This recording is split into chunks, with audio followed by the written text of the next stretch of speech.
Minta duit Thank you. Nak gambar? Boleh? 3 juta. Tapi terjun ke sana ya. No. Enggak lah, nak gambar. Saya bagi. Percuma. Tak apa, saya tangkap satu lagi. Nak? Okey.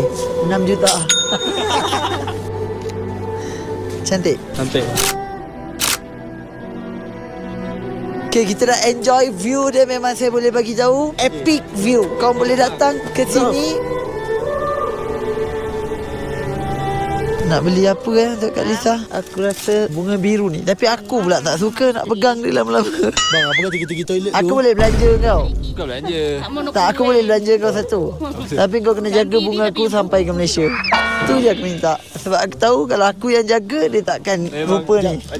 Apa kata kita pergi toilet dulu bang? Toilet dulu. Lepas tu ada kitchen lagi. Okey. Ada satu. Saya bayar dulu lah. Satu.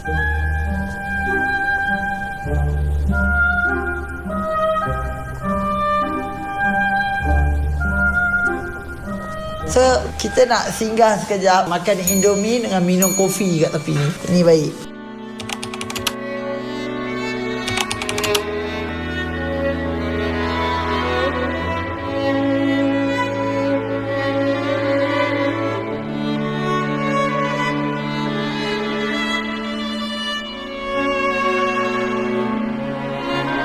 Alright.